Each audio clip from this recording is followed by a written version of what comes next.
আসসালামু আলাইকুম ওয়া রাহমাতুল্লাহি ওয়া বারাকাতুহু। আলহামদুলিল্লাহ ওয়াসসালাতু ওয়াসসালামু আলা রাসূলিল্লাহ ওয়া আলা আলিহি ওয়া সাহবিহি আজমাইন মান তাবি'আহুম বিইহসান ইলা ইয়াউমিদ্দিন, আম্মা বা'দ। সম্মানিত ভিউয়ার্স, দর্শক ও শ্রোতাবৃন্দ, আমরা সংক্ষিপ্ত আলোচনায় রজব মাসের ৬টি বিদআত নিয়ে আলোচনা করব, যা অথেন্টিক উলামা কিরাম উল্লেখ করেছেন। বিদআ এটা সুন্নাহ বিরোধী কাজ। যেখানে বিদআত থাকবে সেখানে সুন্নাহ থাকবে না, যেখানে সুন্নাহ থাকবে সেখানে বিদআত থাকতে পারে, রাত এবং দিনের মতো উভয়টা। এবং বিদআত থেকে সতর্ক করার ব্যাপারে অনেক বেশি তাকিদ এসেছে। এই কারণে প্রসিদ্ধ হাদিস সহিহ মুসলিমের আমরা জানি, সহিহ মুসলিম বুখারী দুটিতে মহানবী সাল্লাল্লাহু আলাইহি ওয়াসাল্লাম ইরশাদ করেন, যে ব্যক্তি দিনে নতুন জিনিস সৃষ্টি করবে যেটা শরীয়তে নাই, সেটা হলো প্রত্যাখ্যাত,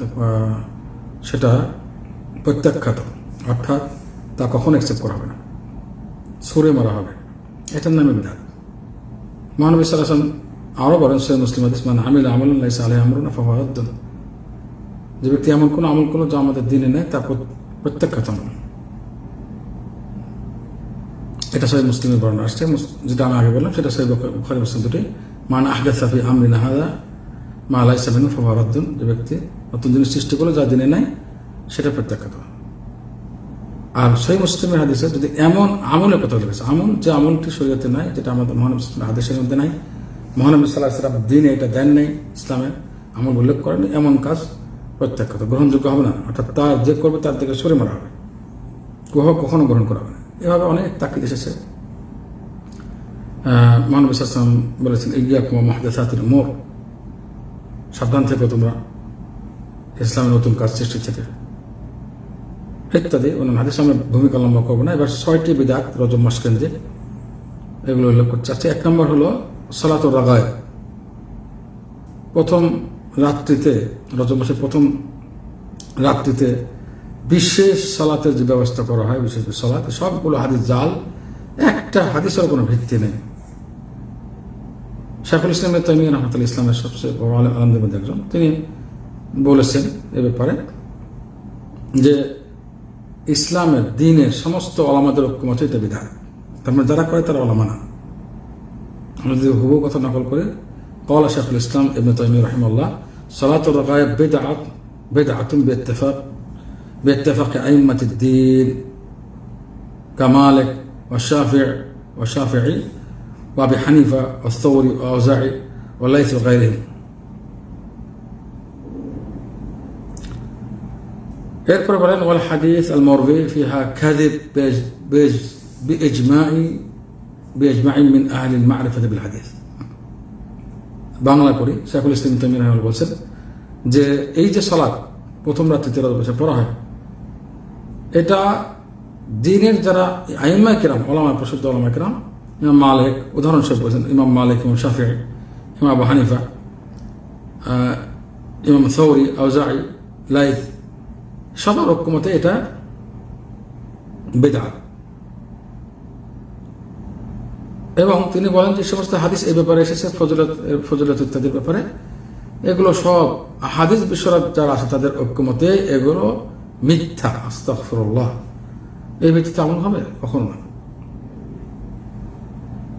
এরপর অনেক লম্বা কথা আছে, আমি ওদিকে গেলাম না। তাহলে সালাতুর রাগায়েব বলে কোনো সালাত নাই। 2 নম্বরে আসে। 2 নম্বর বিদআত হলো যে রজব মাস কেন্দ্রিক অনেক ঘটনা উল্লেখ করা হয়, এই ঘটনার কোনো ভিত্তি নেই। যেমন রাসূলুল্লাহ সাল্লাল্লাহু আলাইহি ওয়াসাল্লাম রজব মাসের প্রথম রাত্রিতে জন্মগ্রহণ করেছেন। মহানবী সাল্লাল্লাহু আলাইহি ওয়াসাল্লাম মহানবী সাল্লাল্লাহু আলাইহি ওয়াসাল্লামের উপর রজব মাসের 27 তারিখে ওহী নাযিল হয়েছে, কোরআন নাযিল হয়েছে। অথবা ইসরা মেরাজ, মহানবী সাল্লাল্লাহু আলাইহি ওয়াসাল্লাম এই তারিখে মেরাজ করতে গিয়েছেন। এইসব বিষয়গুলো কোনো ধরনের ভিত্তি আর নেই।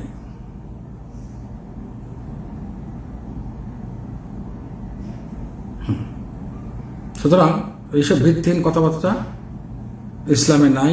রজব মাসের সাথে মহাক্কিক গবেষক ওলামায়ে কেরাম যেটা বলেছেন, বিশ্বমত শেখ বিন বাজ কোন দিন বা কোন তারিখে মেরাজ হয়েছিল এ ব্যাপারে সঠিক কোনো তথ্য ইসলামের গবেষকগণ বলেননি।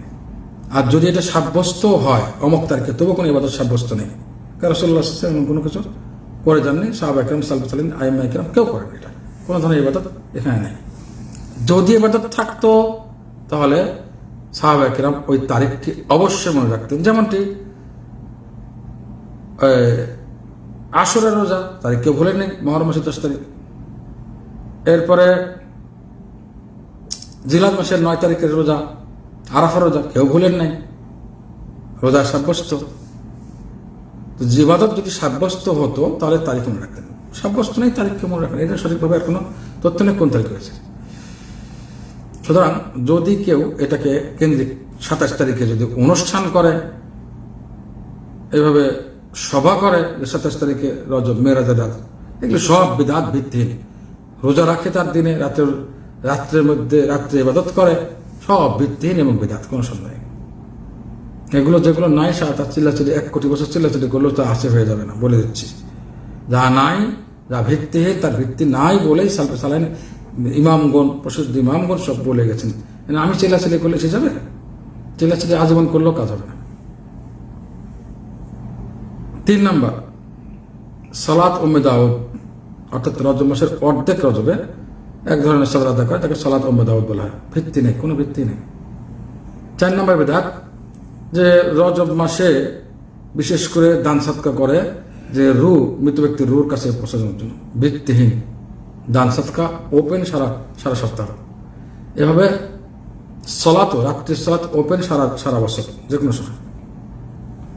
5 নম্বর বিদআত, বিশেষ বিশেষ দোয়া পড়া হয় এই মাস কেন্দ্রে, এগুলোর কোনো ভিত্তি নেই, সবগুলো ভিত্তিহীন। যদি বিশেষ করে এই মাসে পড়তে হবে এরকম মনে করে পড়া হয়, তার ভিত্তিহীন। দোয়া সবসময়ের জন্য ওপেন, অল বছর, অল টাইম। 6 নম্বর, রজব মাস কেন্দ্রে জিয়ারত করা হয় বিশেষ বিশেষ তারিখে, কবর জিয়ারত, ভিত্তিহীন, কোনো ভিত্তি নেই। সেটা 27 তারিখ বা অন্য তারিখ হোক, মানে জিয়ারত এটা ওপেন সারা বছরের জন্য। এই ধরনের বিদআত থেকে আমরা সবাইকে নসিহত করছি দূরে থাকুন। কারণ রাসূলুল্লাহ সাল্লাল্লাহু আলাইহি ওয়াসাল্লাম সবচেয়ে বড় শাস্তি বিদআতের, আল্লাহ সত্য বলেছেন গোমরাহ পথভ্রষ্ট, এটা আছে। কিয়ামতের মাঠে কিছু লোককে নিয়ে যাওয়া হবে জাহান্নামে, ফেরেশতারা নিয়ে যাবে আল্লাহ তাআলার আদেশে। তাদের কাছে এই মহানবী সাল্লাল্লাহু আলাইহি ওয়াসাল্লাম তারা উম্মত, এর আলামত পাওয়া যাবে। যেমন যদি তারা সালাত আদায় করে থাকে, হাতে চকচক করবে, এগুলো দেখে আল্লাহ রাসূল বলবেন যে এটা তো আমার উম্মত, তোমরা কোথায় যাচ্ছ এটা? তখন তারা বলবেন, এ রাসূল আপনি জানেন না মাযা আহদাসু বা'দাক, আপনি আসার পরে এরা কোন কোন নতুন জিনিস ইসলামে অ্যাড করেছে, যা সৃষ্টি করেছে আপনি জানেন না। তাহলে মহানবী সাল্লাল্লাহু আলাইহি ওয়াসাল্লাম গায়েব জানলে কিয়ামতের মাঠে তো গায়েব জানেন না, দুনিয়া কর্তৃক গায়েব বদেশে খোদান জানতেন, প্রশ্ন করতেন যে কোথায় না যান। এবং ফেরেশতারাই বলছে, আল্লাহর পক্ষ থেকে উত্তর দিচ্ছে যে আপনি জানেন না তারা কি করেছে। মহানবী গায়েব জানেন, এখান থেকে প্রমাণ। এবং যখন বলা হবে রাসূলুল্লাহ তারা এই বিদআত সৃষ্টি করছে, তখনই মহানবী সাল্লাল্লাহু আলাইহি ওয়াসাল্লাম বলবেন যে দূর হও আমার সামনে থেকে। বু'দান লিমান গায়্যারা বা'দি, আমার পরে আমার দিনকে যারা চেঞ্জ করেছে, নতুন জিনিস ঢুকেছে, তা আমার সামনে থেকে দূর হয়। এই মহানবীর এই বকা উম্মতের জন্য সবচেয়ে বড় বকা হবে কিয়ামতের মাঠে। আল্লাহ যার সুপারিশ ছাড়া আমরা জান্নাতে যেতে পারবো না। যদি বকা খায়, দূর আমার সামনে থেকে, দূর হয়ে কোথায় যাবে? জাহান্নামে যাচ্ছে, জাহান্নামে নিয়ে যাবে। এই বিদআতের শাস্তি মহানবীর মুখে দূর হওয়ার শব্দ শুনবে সে কিয়ামতের মাঠে, সুপারিশ করে থাকে। লা হাওলা ওয়ালা কুওয়াতা ইল্লা বিল্লাহ। তার মানে বিদআতকারী মহানবীর সুপারিশ পাবে না, যাদেরকে জাহান্নামে পিটিয়ে নেওয়া হবে। আল্লাহ সবাইকে হেফাজত করুক, আমাদের সবাইকে হেফাজত করুক, রক্ষা করুন সকল প্রকার বিদআত ত্যাগ করে সুন্নাত আঁকড়ে ধরার জন্য। আল্লাহ আমাদের সবাইকে তৌফিক দান করুন। আমি কাউকে আঘাত করার জন্য কথা বলি না, শরীয়তের মেসেজ পৌঁছে দেওয়া আমার দায়িত্ব। যারা চিন্তা ভাবনা করবেন, যারা বুঝবেন, সঠিক অন্তর শুনবেন, ইনশাআল্লাহ তারা সঠিক পথ পাবেন। আল্লাহ সবাইকে তৌফিক দান করুন। আসসালামু আলাইকুম ওয়া রাহমাতুল্লাহি ওয়া বারাকাতুহু।